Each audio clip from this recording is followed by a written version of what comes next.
Орой мэнд үзэгчдээ ТV-ийн миний улаанбаатар нэвтрүүлгийн ээлж дугаар эхэлж байна. За бид энэ удаагийн дугаартаа Баянзүрх дүүргийн 11-р тойрог буюу за тус дүүргийн 16, 19-р хорооны иргэдийг төлөөлөн нийслэлийн иргэдийн төлөөлөгчдийн урлагийн төлөөлөгчөөр сонгогдсон Сүхбаатарын өнгөрсөн 3 жилийн хугацаанд тойрогтой хийж хэрэгжүүлсэн ажлыг нь сурвалжилж хийх ёстой ажлыг нь сануулах болно.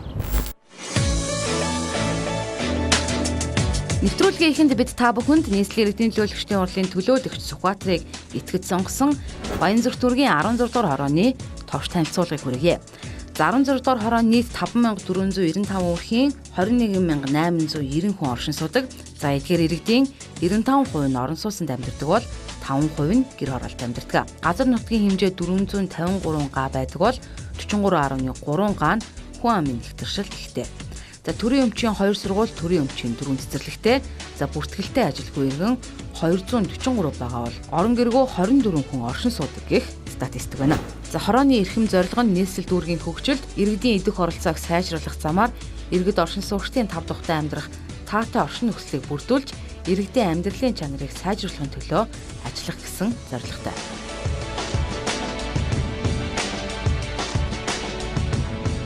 Баянзүрх дүүргийн 16-р хорооны тухайд за хотын захын анслагдмал хороодуудтай ажил зовлонтой. За тэр юу вэ гэвэл хогны асуудал. За хогны асуудал маш их байгаагаас гадна хуучны голдоо орон сууцны барилгаас бүрдсэн 16-р хорооны тухайд за хуучны барилгууд нь бороо цасанд за ус нэвтэрдэг иргэдийн оршин суух тав тухтай байдлыг алдагдуулдаг тухай иргэд оршин суугчид ярьж байна. За тиймээс өөрсдийг нь төлөөлөн нийслэлд сонгогдсон төлөөлөгчтэй хандан хуучны орон сууцнуудаа засаж дээврийн засвараа хийхээс гадна хог шороогоо цэвэрлэж зам нь зүлэгжүүлдэхэж мод тарих саналыг хэлж байна.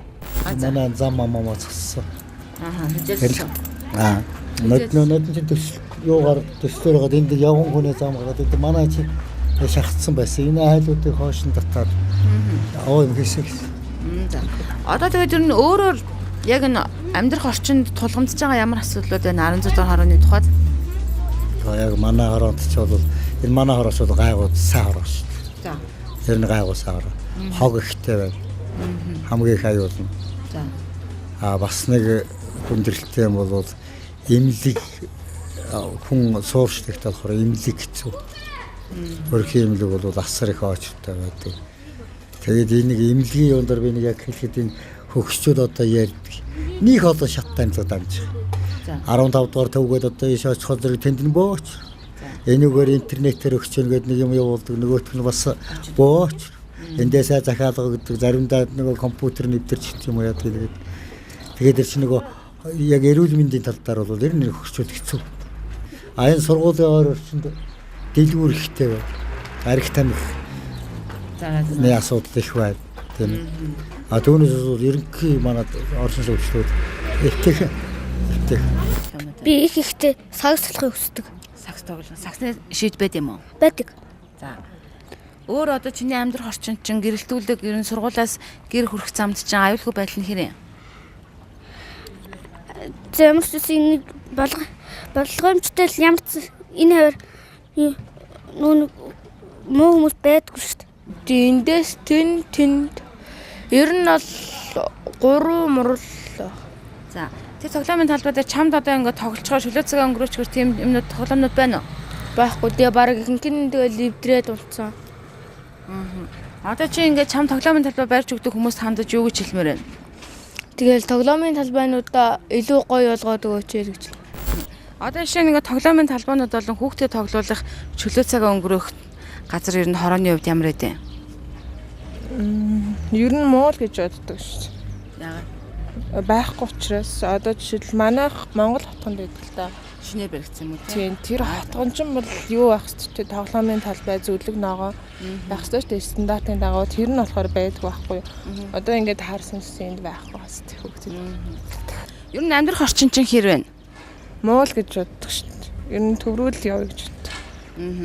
Одоо тэр төлөөлөгчтэй хандаад нэг энэ ажлыг хийгээд өгчөөч гэвэл ямар ажил санал болгомоор байна? Нин тэргүнд. Замуудаа засаад тоглоомын төв зогсоолтой л бол зүгээр та. Зогсоолоос хомсоо тийм. Өрхийн эмнэлэг нь очиж дараалал нь хэрэг. Бас хэцүү шүү дээ. Би одоо жишээлбэл нэг шинжилгээ өгөх гээд 3-4 явж ин тог тасарч эсвэл эмчин байхгүй. хяналтандаа орох гээд 3 батсан юм чинь бас байгаагүй. Очр ихтэй байд юм уу?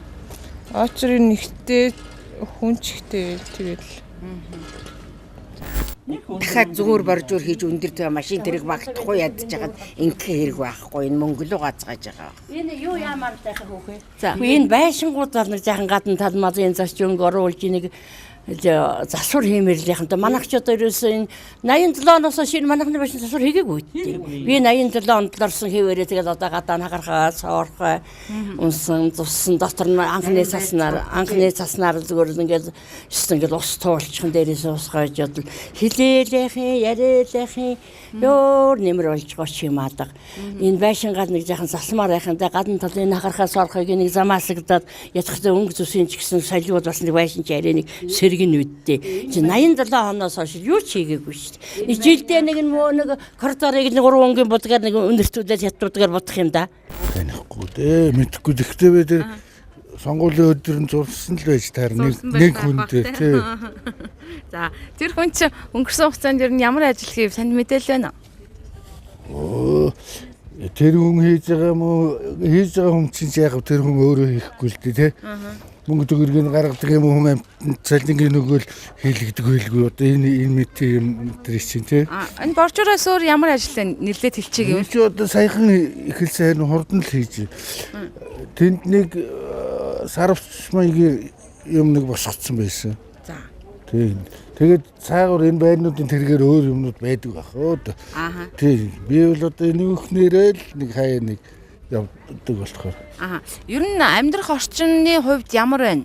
Аюулгүй байдал талаасаа. За тэгээд ер нь хог шороо нийгэм талаасаа ямар? За хогч нь л жоохон хэцүү байдаг юм да.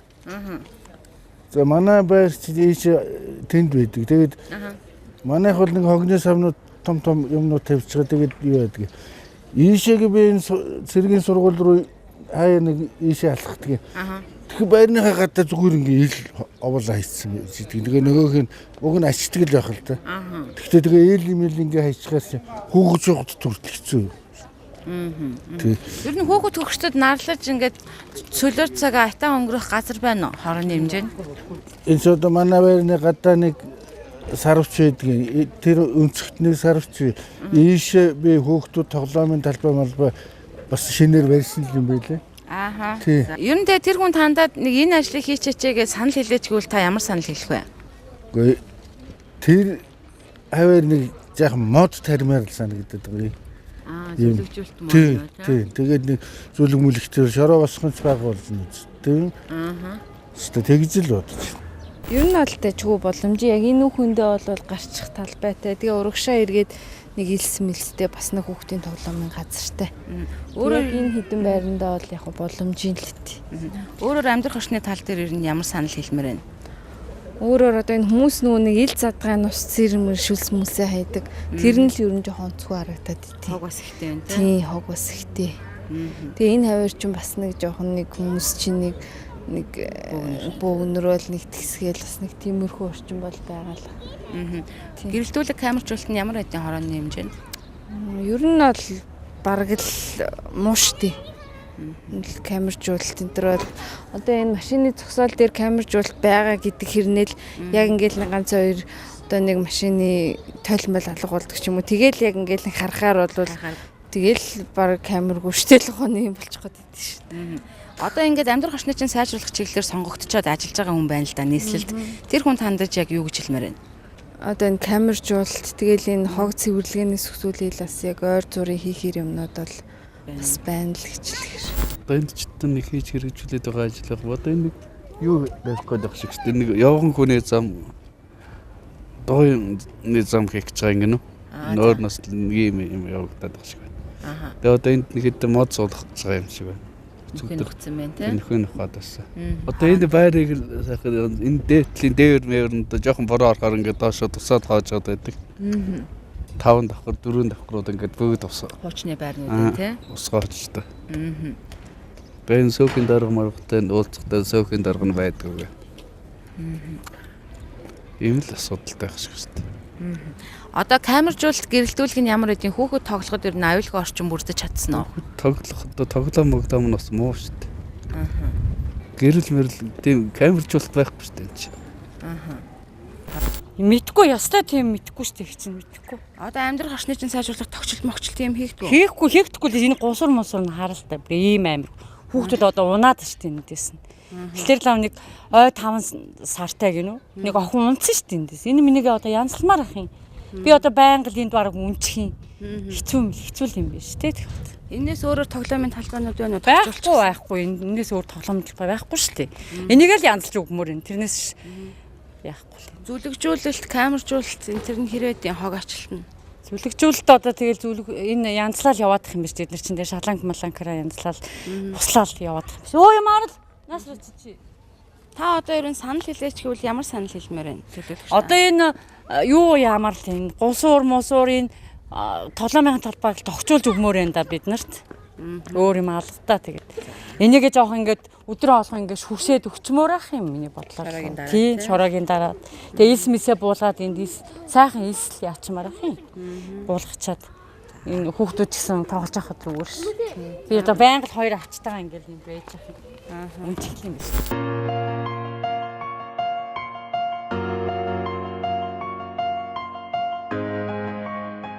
За нийслэлийн иргэдийн төлөөлөгчдийн урлагийн төлөөлөгч гэдэг бол за хамгийн анхан шатанда тухайн сонгогдсон тойрогийнхоо хороодын засаг дарга нартай хамтарч за иргэдэд тулгамдж байгаа ямар асуудал байгааг шийддэг. За тэр шийдэх ажлыг нь мөн судалгааг нь гарган төсөв хүрэнгийг нь нийслэлийн төсөв болон улсын төсөвт төвлөрүүлэх ажлыг хийдэг байгаа. За үүнтэй холбоотойгоор бид Сүхбаатар төлөөлөгчийн сонгогдсон Баянзүрх төргийн 16 дугаар хорооны засаг дарга ганчимгээс за өнгөрсөн хугацаанд ямар ажил дээр хамтран ажилласан талаар ярилцлага авахар ирсэн боловч за хорооны засаг дарга эзгүй хизээ ажилдаа ирэх нь тодорхойгүй гэх тайлбарыг за тус хорооны ажилчид бидэнд өгч байна. Баянзүрх төргийн 16 дугаар хороогоор иргэд сонгогчдтой уулзаж явхад хорооны хэмжээнд нэгдсэн хогийн цэг байдаггүй. За ногоон байгууламж нийтээр амрах зам талбай дутагдaltaй. Зам хороодлын дунд авто зам тавих шаардлагатайгаас гадна 16 дугаар хороонд аюулгүй байдлыг хангах камержуулалт огт хийгдэг байсан юм а.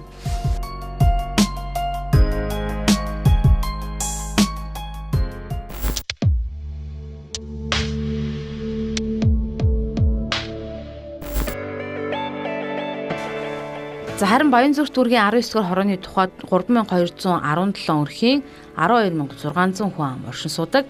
За нийт оршин суугчдын 17.4% нь орон сууцанд 82.6% нь гэр хороололд оршин сууж байна. За газар нутгийн хэмжээ нь 220.37 га байдгаас 5236 га талбайд хүн амын нэгтгэрлэгтэй байдаг.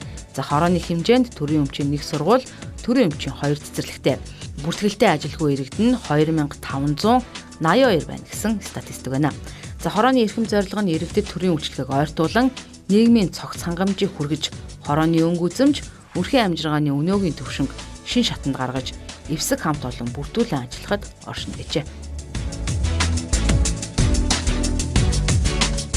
За Баянзүрх төргийн 19 дугаар хорооны хувьд за бусад хотын захын гэр хорооллуудын ижил зовлонгуудтай за тухайлах юм бол за яг энэ замаа дагсныг нь тооцох юм бол за дээшээ уудаадах гэр хороололтой бол гэрэлтүүлэг камержуулалт байхгүй. За түүнчлэн энэ хорооны хамгийн том асуудал бол та бидний харж байгаа энэ зам байгаа. Дунд хэсэгтээ эвдрэлтэй маш их хэмжээгээр пост босдгоос гадна за цагаан давааны хогийн цэгрүүлж чиглэсэн хогны автомашинууд маш ихээр өнгөрдөг учраас орчин тойрныг бохирдуулдаг их гомдлыг иргэд нь ярьж байна. Манай энэ хавьдлаа үнэхээр бохир байх. Энэ хогны машинууд нэстэ тэр дээд талаараа юм өгөөч хийхгүй хамгаалалт шаахгүй хог мөгөө асгаал авчих юм гэр. Айгуу заван бохир. Хүүхдийн аюулгүй орчмоос ч дутмаг юм шиг харагдав. Дутмаг үнэхээр дутмаг. Энд чинь ингээл нүүл тоос шороо босоод авчиж байгаа машинаар тэгэл хог мөгөө хаяад цацаад энэгээр давчихна. Тэгээд энэ одоо ингээд харж байгаа үстэй аим шиг. Хороонд чи ер нь ямар ажлууд хийгдв? Мэдгүй тэрийг сайн мэдгүй л. Ер нь амьдрах орчны чинь сайжруулахаар ажлууд хийгдв өнгөрсөн 3 жилийн хугацаанд. Мэдгүй. Үгүй юу. Гудамжин одоо гэрэлтүүлэг байна уу? Баггүй. Камержуулалт байна уу? Баггүй. Энэ чиглэлээр хийх ажлууд хэлвэл юу хэлэх вэ? Гэрэлтүүлэг л хийх юм. Та нарт тоглолцохоор тийм тоглоомын талбай байна уу? Ер нь байдаггүй шүү дээ. Ер нь байдаггүй юу? Ер нь байхгүй хашаандаа л нэг тоглолт шүү дээ. Хашаандаа л тоглох. За. Тийм. Одоо чамд тоглоомын талбай барьж өгөхөөр өөх ёстой тийм ажиллаж байгаа хүмүүс хандаж чи юу гэж хэлмээр байна? Тоглоомын талбайтай болмоор байна уу? болмоор ш. Хаана байруулмаар байна? Энэ ер нь гэр мэртэйгээ ойролцоо газар байруулах хэрэгтэй л. Ер нь сакс сонирхолтой л гэхдээ гэрт шийд бөмбөг том тал байхгүй болохоор тоглож чаддаггүй. Нойр хав тоглоомын талбай байраасай л гэж үсэж байна. Тэгээд ялангуяа том газар авилсаа. Ямар тоглоомод байршуулмаар байна тэндээ? Төрнөг тэгээд өшөө сагсан бөмбөгийн талбай. Хороогоос дэрсэл засах гэдэг иргэний үүрэг тийм үү? Тэр хороо цагиргаа тэр одоо юунэ хороо цагиргаа дүүрэн юу мэдээж үү. Тэрээс тэр хороо цагиргаа гэж юу тэр годонд сайхан тоглоомын талбай байхгүй байх гэсэн л гомдол яриад байна л да. Энэ дээр та ямар бодолтой байна? Байна. Энд зүйл байна шүү дээ. Энэ ингээд урдаа ч та ингээд явуулт чинь энэ доохон талд чинь 2-3 хэсэг тоглоомын талбай байж байна. За Баянзүрх дүүргийн 19 дугаар хорооны эцэг дарга Бацангалын тухайд ч мөн эзгүй байгаа. Ирэх даваа гаргаас нааш ажил дээрээ ирэхгүй гэх тайлбарыг тус хорооны нийгмийн ажилтан бидэнд өгсөн юм. За маань нэвтрүүлгийн хамгийн гол зорилго нь сонгогдсон тойрогийнх нь иргэдийн дүгнэлт чухал байдаг гэдгийг энд онцлон тэмдэглэе. За биднийг 19 дугаар хороогоор явж байхад хорооны хэмжээнд аюулгүй байдлыг хамгаалах камержуулалт огт хийгдээгүйгээс гадна хорооллын дунд авто зам тавих шаардлагатай. Зам нь сургуулийн өмнөх боловсролын үйлчилгээ хүртээмж муутай буюу цэцэрлэгийн насны 1186 хүүхдийн 549 цэцэрлэгт хамрагдаж 511 нь гэртээ чоршлуулдаг гэсэн статистик байсан юм а. За түүнчлэн ногоон байгууламж нийтээр амрах зам талбай дутагдaltaагаас гадна 43 гудамж гэрэлтүүлэггүй байсан юм. За энэ мэтчлийн нийслэлийн иргэдийн төлөөлөгчдийн урлагийн төлөөлөгч Сүхбаатарын сонгогдсон хороонд томоос жижиг хүртэл асуудлууд бидэнтэй алхам тутамд таарлцсан. За тэгвэл аз жаргалтай Улаанбаатар мөрийн хөтөлбөр хэрэгжүүлж ажиллаж байгаач сонгогдсон хорооныхоо оршин суугчдыг аз жаргалтай амьдруулаагүй нийслэлийн иргэдийн төлөөлөгчдийн урлагийн төлөөлөгч Сүхбаатар гэж хэмбэ.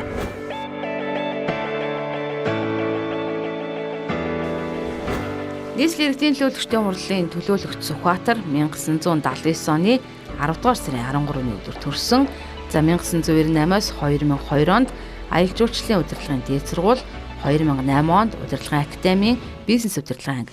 За 2012-оос 2014 онд удирдлагын академийн төрийн удирдлагын ангийг тус төгсжээ. За боловсрал мэргэжил эрдэмийн зэрэг цолын тухайд дээд төрийн удирдлагын магистр цолтой. За ажилласан байдлын тухайд 2002-оос 2009 онд суман гүн трейдинг захирал, 2009-оос 2012 онд Улаанбаатар бизнес хөгжлийн төв нийслэлийн өмчт үйлдвэрийн газрын дэд захирал, 2012-оос 2014 онд TV10 телевизийн захирал, 2014 онд эрүүл хүнс хязгаарлалт хувьцаат компанийн захирал гавьяа шагналт байхгүй.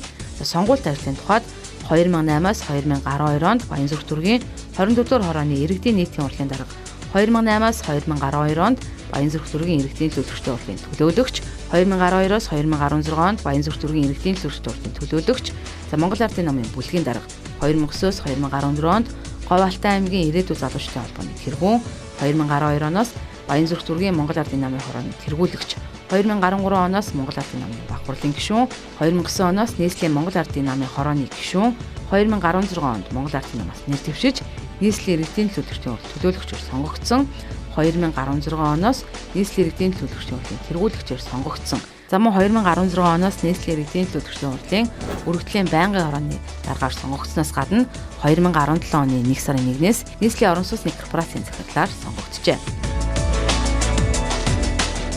Тэрээр өнгөрсөн 3 жилийн хугацаанд сонгогдсон хорооныхоо иргэдийн аюулгүй байдал сургуулийн өмнөх боловсролын хүртээмжийг нэмэгдүүлээгүйч хорооллын дунд авто замын ажил хийж тоглоомын талбай тогтжуулсан гэж ажлын тайландаа дурджээ. За түүний 2018 онд хийсэн ажлынхаа тайланг танилцуулсан нэвтрүүлгээс өөрийнх нь зөвшөөрлөөр оруулж байна. 19 дугаар хороо бол одоо дийлэнх нь одоо 90 орчим хувь нь одоо гэр хороолол одоо байдаг. Орон сууц багтай. Хоёр өөр онцлогтой хоёр хороо байж одоо хоёулаа замын одоо урд хойгоор гэдэг заагалцсан ирнэ. Тийм хоёр онцлогтой хороо байна. За 19 дугаар хорон дээр бол сургууль цэцэрлэг ийн хүрэлцээ жоохон тааруу байдаггүй. За 16 дугаар хорон дээр бол онцлог нь одоо ашиглалтын шаардлага хангахгүй болсон орон сууцнууд нэлээд ихтэй. Хуучны орон сууцнууд нэлээд ихтэй. Дээрээс нь жижигхэн газруудад маш их орон сууц баригдаад нэлээд нэгтаршил бий болцсон. Ийм одоо хороо байж байгаа. Тэгээд хоёр хорооны бол онцлог их ихтэй. Зөвхөн 2 хороо гэлтгүй бас Баянзүрх дүүргийн хэмжээнд тодорхой ажлуудыг хийж байна. За Улаанбаатар хотын төлөөлөгчид зөвхөн сонгогдсон тойрогтой ажиллаад байгаас бас өрөөсгөл одоо Улаанбаатар хотын нэг хэсгээс нь сонгогдож байгаа боловч Улаанбаатар хотын одоо бодлогыг тодорхойлж явж байгаа учраас хот руугаа чиглэсэн нэлээд их ажлуудыг хийж байна. За ялангуяа орон сууцны бодлого одоо нийслэлийн орон сууцны корпорацийн захирлаар сонгогдсноос хойш бол орон сууцны бодлого тал руугаа их ажлуудаа бол хийж байна. 16 дугаар хороо дөрөв биелсэн онцлог гэх юм бол ашиглалтын шаардлага хангахгүй болсон орон сууцнууд нэлээдгүй хөхтэй. Ашиглалтын шаардлага хангахгүй болсон орон сууцны дахин төлөвлөх ажил бол нэлээд эрчимтэй явж байгаа.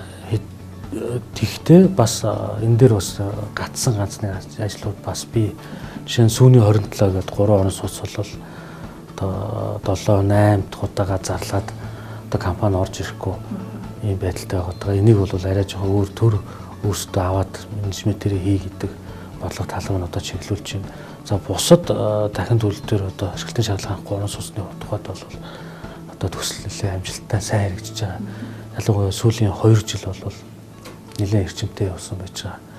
За хэдийгээр орон сууцны зах зээл одоо нэлээд одоо адармаатай борлуулалт нь багассан гэж яригдж байгаа боловч одоо 16 дугаар хороонд дээр явж байгаа энэ компаниуд бол ажил нь нэлээд урагштай явж байгаа, сайн явж байгаа.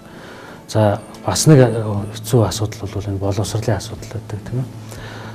3 ээлжээр хичээлж байгаа сургуулиуд байна. Дээрээс нь цэцэрлэгийн хүрэлцээ бол муу байна. За манай 44 53 гээд 2 сургуультай. За 53 дугаар сургуулийн тухайд бол өнгөрсөн жил одоо нийслэлийн тэргүүний сургууль болсон. За гадна дулаалга болон засварын ажил бол бас хийгдсэн байж байгаа. За мөн одоо энэ жил одоо өргөтгөлийн ажил эхлээ явж байгаа. За энэ бол JICA гэдэг олон улсын байгууллагын одоо тусламжаар хийгдэж байгаа юм өргөтгөл. За 44 дугаар сургуулийн бас засварын ажил болон гадна тоглоомын талбай болон одоо өргөтгөлийн ажил бас эхлэхээр одоо бэлтгэл ажил нь хийгдэж явж байна. Нэг өсөндөө одоо 3 ээлжээр хичээлэх асуудал бол эх оноос эхлээд байхгүй болно гэсэн үг. За мөн 19 дугаар хорон дээр ч гэсэн бас адилхан дунд сургууль баригдаж байгаа. 640 хүүхдийн хүчин чадалтай одоо хятад засгийн газрын буцалтгой тусламжаар баригдаж байгаа. Ийм ажил бас явагдаж байгаа. За цэцэрлэг бол бас нэлээд өндөрлөлтэй. 8 дугаар цэцэрлэгийг буулгаж шинээр барих ажил одоо эхлэх гэж байна. За 21 дугаар цэцэрлэг бас ингээ өргөтгөл хийхдээ шинэ болцсон. За бусад цэцэрлэгүүд дээр ч бас одоо ингээд өргөтгөлийн ажлууд яригдаж хийгдэхээр ажиллаж байна. За мөн эх оноос эхлээд бол энэ цэцэрлэгийн асуудал бол бас нэлээдгүй явчих учраас бас жигдэх тал руугаа орчих.